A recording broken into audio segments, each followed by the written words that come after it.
Thanks everyone for joining us this morning for the LibertyLink canola and herbicide system presentation.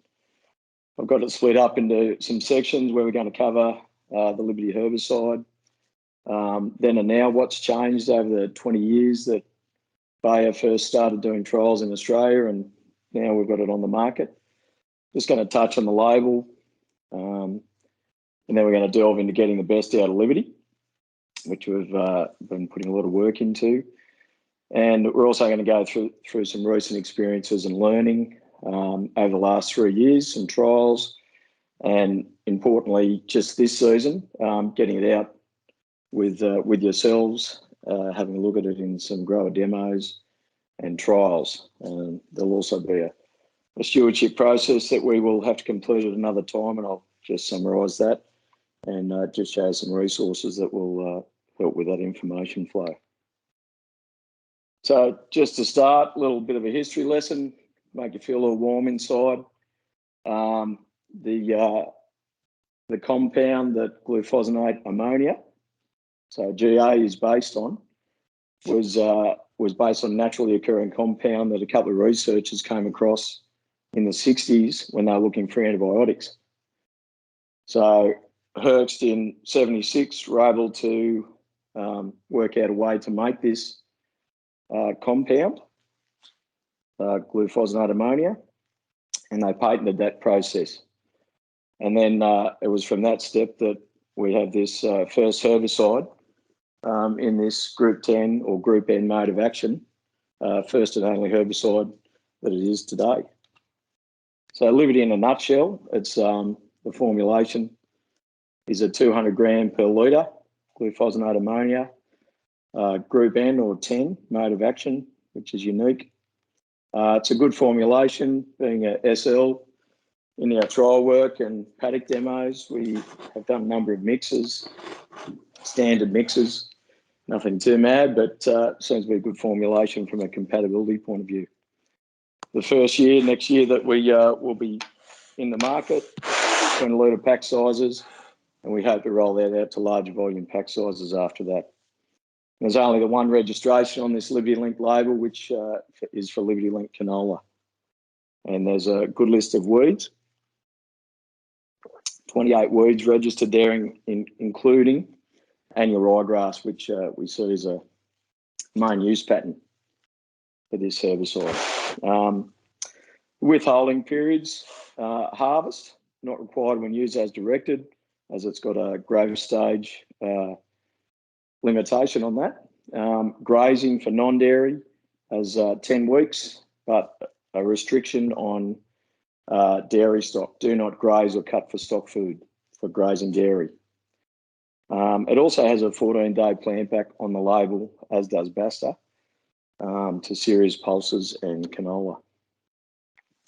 So the formulation, there's generic formulations out there, but I suppose our formulation, a lot of work's gone into putting a good product together. And 60% of the field performance comes from the active, glufosinate, but 40% of that performance comes from the surfactant and the patented technology associated with that. So we're getting better leaf coverage, better retention on the leaf, and better absorption equals better weed control. Every year in North America, more than 8 million hectares of canola gets sprayed with Liberty. And this is increasing on the back of herbicide resistance. More than 50% of the canola area is sown to Invigor LibertyLink varieties, so it's a big business over there for us. LibertyLink canola was first registered and ready for launch in 2004 in Australia. And while the varieties were high yielding, Liberty at the time offered a limited value, just with that lack of spectrum. Since then, Bayer and now BASF have developed some really innovative new hybrids with combinations of herbicide tolerances and various traits with PodGuard and a use pattern that suits Australian conditions. So I'll start with, I suppose, the perceptions of us coming into the market with this product. There was a lot of hesitation, and I came across this comment in some GRDC grow notes from a couple of years ago. LibertyLink varieties are currently being developed for Australia market. This time there are problems with the efficacy of glufosinate during the cool growing season, particularly on radish and ryegrass. We also come across comments like it doesn't work in winter, and Bayer looked at it 20 years ago, didn't work then, what's changed? So what has changed has been a big evolution in resistance. Our pre-emergent programs are a lot more robust. We've got new products, we use them differently. It's a key part of the strategy. The sowing systems in link to that have changed, with predominantly 9-point press wheel and disc seeding systems, taking the old band seeders to the tip. Planting time is brought forward. So here around Wagga, it always used to just be Anzac Day, but now many people are finished by Anzac Day. They've done the phenology, and we've got the varieties to capture those early sowing opportunities if they're there. And the herbicide tolerances have been improved, which we'll go through, and the GM market acceptance has ticked along over that 20-year period. And you'll see that with our new registered use pattern, it is a sequential use pattern, which has been updated from the single use pattern, which was ineffective. And just over that time, a better understanding of how this chemistry works. Just to elaborate on a few of those points, you don't have to go far to find those problem situations with clethodim. This is a paddock just down the road, and it was a first year paddock for this grower, a loose paddock, and he got a real nasty surprise. This has had the clethodim atrazine lontrel over it, and just with the staggered germination and poor crop competition, it was a really disappointing result. So those situations are popping up. And probably more so the last couple of years, probably more worrying, is the resistance developing to glyphosate. This was our trial site at Wagga from a couple of years ago, and we did get a test, and we've had glyphosate resistance here, and that's showing up. This was a couple of Roundup Ready strips that had the 2 900-gram treatments of plant shield.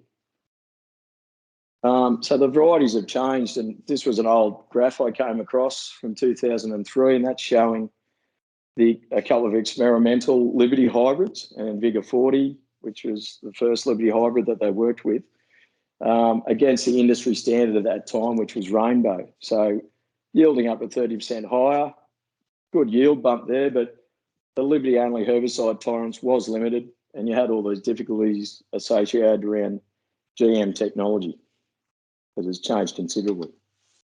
So what do we have now? We're producing this seed this year, and we're bringing it to market commercially for the first time next year. And this is a dual herbicide tolerant Liberty and trizone tolerant hybrid. So it's the first of many. With this seed-link breeding system, we've been able to put the PodGuard trait into a TT hybrid for the first time, which will be attractive to many. And we've got a good pipeline of material to start bringing high-performance hybrids through. First year NVT is also the Liberty TrueFlex hybrid. So year or two from market, but yeah, first year in NVT this year, and probably a number of people more excited about the prospect of this type of hybrid with dual tolerance coming through. Again, with PodGuard. So I mentioned GM discount and delivery points. This is, I suppose, of recent years has been limiting to the uptake of GM canola, but I think this is progressing. The discount has discouraged many people. I've seen it up to $70 discount, and I've seen it as low as $10 discount this year, and I think it's currently sitting at about 30 at the Rock.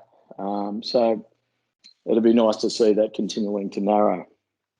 And that's just a snip below there of the Roundup Ready canola website. You can go in there, put your postcode in there, and you can get an idea of what your local delivery points are and segregations. So just to touch on the label now, so you can go on, we can do a Google search or go onto a website, and the label is now available to download and view. Crop timing, 2 leaf to early bolt stage. We'll start with annual ryegrass. So we've got 2 rates there, 2 to 3 litres registered. Then we've got a long list of weeds, grasses and broadleaves at that 1.5, followed by 1.5 litres. Bold lettering, it's essential to complete both applications to get the job that you need. Complete coverage is important. The interval is important. And it's important, particularly with ryegrass, to look at your companion chemistry that you're using in your crop. So the list goes on, that 1.5 litre rate, and down the bottom we have a suppression claim on wild radish at the high rate of 3 litres followed by 3 litres. So that's basically telling you that it's not that flash on radish. And if you look across to that critical comments section, that's where the dual tolerance hybrids come in. So this LT hybrid, we can use our atrazine and simazine, broaden the spectrum, and importantly get the control on that weed where that chemistry is working. A few more general instructions. There's no residual activity with Liberty. It breaks down pretty quick in the soil from microbial activity. The shorter interval of that 7 to 14 days will often give you a better result. Works best, good growing conditions, young, actively growing weeds. And there's some climatic condition comments there. I think some of that's been brought across from the BASF label, but we'll go through that directly also. Symptoms appearing 3 to 7 days, complete desiccation may take 20 to 30 days under cool conditions. And there's a comment there on minor transient crop effects. I haven't seen any real effects in any of the trials down south here, even with all the mixes and the oils. But I've got a photo there on the right. That was supplied by Ian Francis from Tamworth. They do get some warmer growing conditions up there during the season, and they see a bit of that transient yellowing after their applications. So I want to talk more about getting the best out of Liberty now, and we have to start by thinking about how this herbicide works. Importantly, it's a contact herbicide, basically. It has very little systemic activity. Liberty is absorbed by the plant foliage and green stems, but will only kill the part of the green plant that it's contacted by the spray. So I suppose nothing like Roundup. Sounds a lot like paraquat, which I think the industry is becoming attuned to using. So got all those old PowerPoints from Bayer, and this was what we started with. This is good weed control. 2 sprays sequentially, 7 to 14 days apart, good crop growth of small weeds, 2 to 4 leaf weeds. So as we looked into it more and more, we probably discovered that we needed to consider a few more aspects, which marketing didn't like. They looked at this and they thought it just makes it look like it's difficult to use.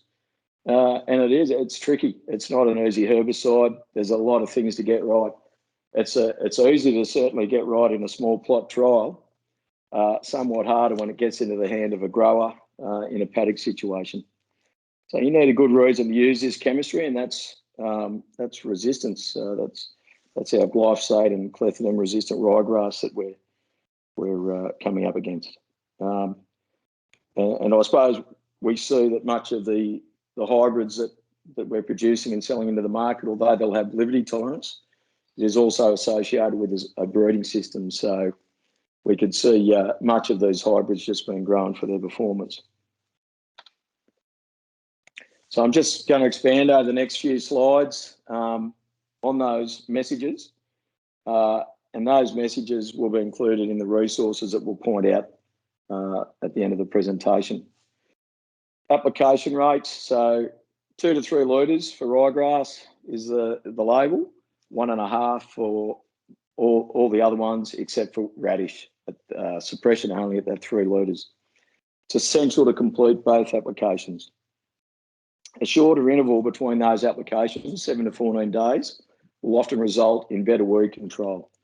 So I suppose the theory there was to have your 7 to 14 day window, aim for 7, have it done by 14, getting in around all the weather and other things that can happen. This is some results from a set of Bayer trials. So you can see the 2 litres followed by 2 litres, 17 trials. When you follow the label application details, we're getting an average of 93% control of ryegrass in those trials. That 55 number, so that was the result when the interval was pushed out from 7 to 14 out to 21 days. So you've got recovery from the initial application and resulting in poor control. And that's what you'll see with that single application not working. Some results from Plant Science Consulting last year showing the importance of both the second Liberty application and weed size. So the blue column there is 1 Liberty application, low level of control. The orange column is the 2 litres followed by 2 litres in a 7-day interval.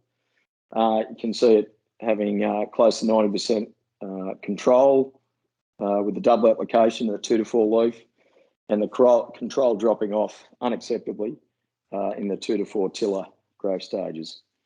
So coverage, important for Liberty. And we're advocating coming back on the second pass in the opposite direction to increase coverage and overcome crop shading. And I've certainly seen this in the paddock with some, Roundup Ready canola even, something that translocates well. You get these fast-growing hybrids, dense populations of ryegrass, and you certainly can see an improvement by that practice. Coverage again, so systemic products obviously just need to get a bit on the plant. It's going to travel through the system. To get the best out of Liberty, you need to get really good coverage. So you've got to think of the parameters to suit that contact type chemistry. There's a slide from the US that I came across. These water volumes will scare you, but I think we've got 80 to 100 on the label. They're talking good coverage, medium to coarse droplets with 140 litres to get the best out of it. And they're saying even to go up to 180. So I suppose a lot of people might find that not feasible, difficult, but we'll probably see that going from 2 to 3 litres is probably not beneficial. But by increasing water volume, if you're able to, maybe that's what we have to do. Getting the best out of Liberty, the conditions. So temperatures above 10 degrees or above, calm, not still. We don't want inversion conditions, and sunny. To dry weeds, not under any frost or moisture stress, so actively growing. Got a comment down the bottom there, apply Liberty in full daylight, at least 2 hours before sunset. I remember that Dow used to advocate this with broad strike, have it on by 3 o'clock in the afternoon in winter. Came across some slides from America again. This is in summer crop, but it's basically representing a significant difference in time of day and daylight hours after application. And we'll be doing more work to tease that out in our conditions. Do not apply Liberty if target weeds are wet, if rain is forecast in 6 hours for its rain fast, and cold, cloudy or windy conditions that could reduce herbicide absorption. Competition, really important for many herbicides, but I think the industry is doing this anyway. Say LibertyLink canola early as possible in the planting window, improve the early growth and vigour of the crop, and it also probably makes it more feasible to complete the application program in more favourable conditions for the chemistry. As an example, this was a grower demo just down the road at Alma Park, really high ryegrass pressure. The ryegrass picture on the left was treated with the LT program, but it was next to a TrueFlex demo, and it got a bit of Roundup over it. So Roundup will kill the LT hybrid. And then you go walk into the crop. This was quite a disappointing result that I thought early on, and it could have been a lot better, but the crop competition really had a big impact on the end result. And that crop, very competitive. It will yield commercially acceptably. And I think it was going to get a glyphosate pre-harvest to tidy that up. So that was clethodim resistant population also. Partner products. We hear the industry talk lots about doing everything we can to drive the seed bank down. Harvest seed destructors are gaining momentum, windrow burning, using pre-plant knockdowns where possible. So where we've got a good germination, obviously lots of double knock or even double gramoxone are occurring. Good, robust pre-emergent strategy, and we've done a lot of work on tank mix partners. Probably went into the starting with Liberty just thinking this is going to be a Liberty followed by Liberty, but it is really important to add it with the existing chemistry that we're using. In the trials, we're probably seeing, this is for the LT hybrid, a program that works quite well. Double knock, as I suggested, where possible. With the atrazine, getting it on or post-sowed preem. So there's two different rates depending on your pH. And then coming back with that first early post application with a Clethodim Liberty mix, followed by Liberty in that window. And then when the LR hybrid comes to market, we've got a lot more work to do with these mixes. Again, the knockdown program and putting the Roundup Ready in with the first Liberty followed by Liberty. And TrueFlex allows for another later application up to early flower. So we expect many different ways for this chemistry to be used, but there's a couple of programs that we have seen successful in our trials. There's a bit of controversy within the business to mixing Liberty with glyphosate. Initially, the thoughts were that there's some antagonism, but from what I've seen, it seems to be beneficial. And there's a couple of slides here from America that I came across as well. They're suggesting on the Liberty and glyphosate hybrid, the tank mix is recommended. They've found that glyphosate will not decrease performance of Liberty, and in many cases will improve it even on gly-resistant weeds. Glyphosate will frequently help on difficult grasses, provide a second mode of action for weeds susceptible to glyphosate.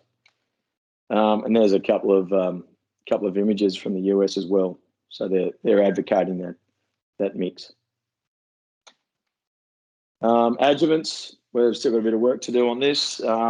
Again, there's people in the business that, there's information you come across saying you do not need an adjuvant or conditioners, but there's plenty of information you come across also in America advocating the use of ammonium sulfate. And when you look at mixtures of the companion products like Clethodim and glyphosate, we're obviously doing that anyway, and particularly with the atrazine mixes. And also a lot of those products will need oils.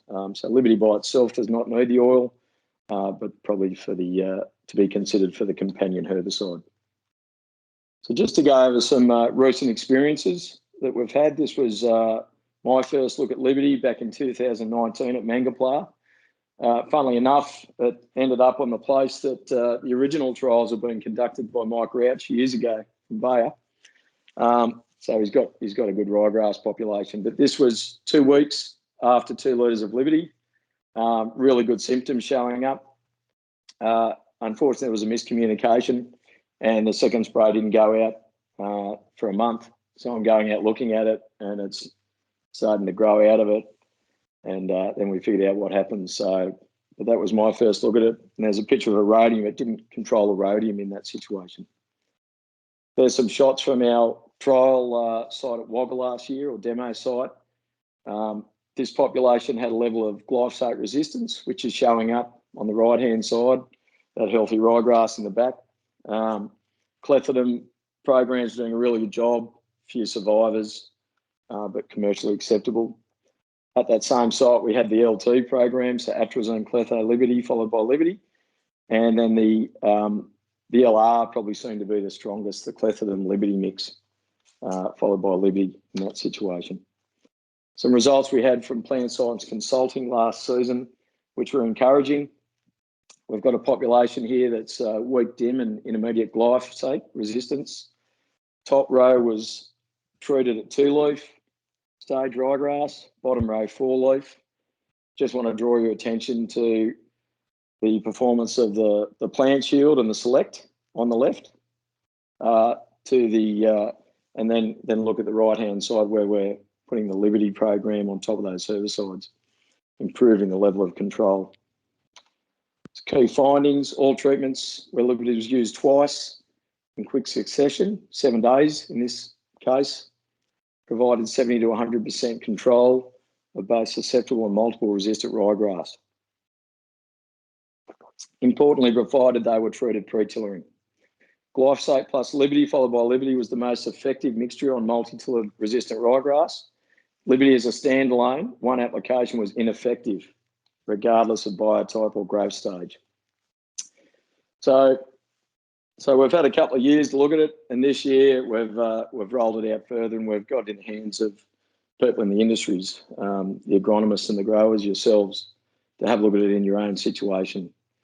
We managed to get 9 tech sites out across the growing areas, 12 customer Liberty trials, small plot trials, and 7 grower demos. And we provided a list of treatment strategies, but there was certainly scope to customise your own mixes. So there's a couple of legends there from Temora, David Armitage and Andrew Lockley. They kindly put some trials down for us. As with much of this area, and my trial site at Wagga, bit of a patchy start and just didn't get the weed pressure this year. But their results, good crop safety and compatibility from the mixes, lack of weed pressure to assess efficacy. Will you use it and how? And they consider it to be a useful new mode of action option for cletho and glyphosate resistant ryegrass. There's a couple of shots there from Giles Kersley, Nutrient Cleave Ag, Eyre Peninsula, South Australia. Good control with, on the right-hand side, 2 litres of Liberty plus atrazine, followed by 2 litres of Liberty. Pat Cummins at Cummins Ag, Eyre Peninsula. They put a great trial down this year, and we certainly saw some good results there. And some of his comments, very good control, 2 applications needed. 1 application was very poor, 2 applications good. 2 litres gave good control, no advantage using the 3 litres, apart from improved volunteer pulse control. So they found favour beans hard to kill, and that's something we'll look at this year, where if we can put a little bit of Lontrol in, how much we need to do the trick. Again, there was speculation as to how well glufosinate would work in our environment, but the initial results look very encouraging. Getting back for the second application in that 5 to 7 days will be an issue for growers. No crop effects noted. And we had a number of other sites, Lake Bailak, Western Districts, 14 days between application due to wet weather, frost morning of second application, good control with Liberty plus Crucial, followed by Liberty. Matt Correll, Central Ag, Arthurton. Good crop safety was not an issue. The LT mix was one of the highest rated for control. Some larger ryegrass plants survived the Liberty treatment alone. All Liberty applications provide improved control over standard practice, which was Rustler, IBS, followed by Cletho. We use it and how? Most important for us will be controlling glyphosate and clethodim resistant weeds. And we've seen it doesn't, so Pat's seeing it doesn't control favour beans well. I've seen it do a poor job on erodium. The trial work suggests it is not good once it gets into that tillering stage, being a contact non-translocated herbicide, and weak suppression only on wild radish. So as I mentioned, we have a stewardship module to launch this product. All growers and distributors are required to complete LibertyLink stewardship training prior to the purchase of LibertyLink canola seed. Consultants and agronomists working with Liberty seed and or Liberty herbicide are recommended to also complete the LibertyLink stewardship training. So we'll be sending out an email directly with information further for this process. And just to finish, why try LibertyLink? We see it as an additional tool for growers to manage resistant annual ryegrass. A new high-performance varieties coming through with the SeedLink breeding system, with PodGuard, help preserve glyphosate and clethodim, and to bring a new Group 10 or Group N chemistry into Australian canola programs. And there's some of the resources that we have available also, which we'll send links through for you to access if you require. But thanks very much.